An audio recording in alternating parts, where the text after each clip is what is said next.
Well, here we are in the Ancreggan Centre, and there's no better place to start the archaeological trail in the County Tyrone. And I'd like to ask John Donaghy, manager of the centre here, could you tell me a wee bit about Ancreggan? Ancreggan Centre here opened in 1994. At the centre here we have a licensed restaurant and conference facilities. We have 8 self-catering cottages, and we have an interpretive exhibition about the archaeology in the boglands, and we have a craft shop with lots of local crafts.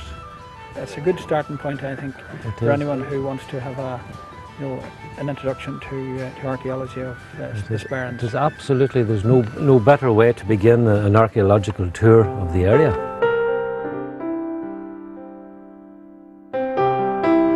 Well, here we are at the first of our fine archaeological remains, and Brendan Gormley, could you tell me a wee bit about these stones in which we stand? Nice to meet you, Declan. You're here today at a court tomb called Cregan de Vesci, and this is a monument from the Neolithic or early Stone Age.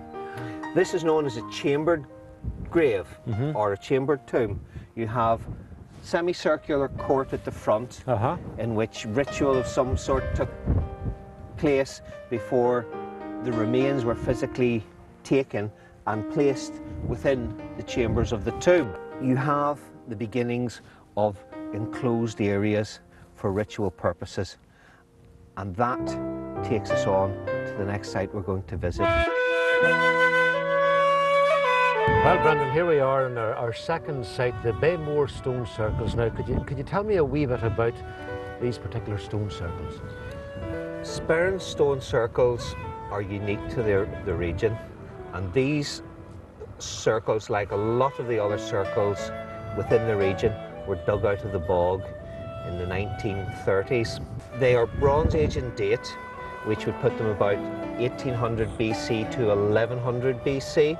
7 stone circles, and with the exception of the dragon's teeth, the circles are all in pairs, and the alignments between circles 1 and 2 line up with the summer solstice sunrise. It must have been for generations a site of huge significance, built over many generations. You could imagine one stone circle built by one generation, the next generation comes along, adds an alignment, somebody else gets buried in the corner, his generation adds a circle to that, the grandchildren add an alignment, the great-grandchildren make another circle, and you have a site that has evolved over many generations to serve the ritual needs of the society that lived here.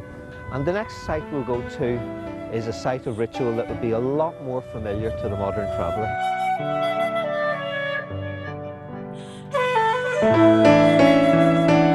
Well, here we are in Banagher Old Church, and Brendan, could you tell me a wee bit about this absolutely wonderful stone building? Well, Banagher Old Church looks like very plain walls today to us, but in the day it was built, it was brand spanking new technology to the people that lived in this area. The chances of any of them ever having seen a building in stone before is highly unlikely. So this was monumentally wow. You have what they call pre-Romanesque, and you have this lovely trapezoidal doorway here. If we move into the chancel, which is this extension they built on at the end of the church, you'll see a very, very definite development from the pre-Romanesque to the Romanesque.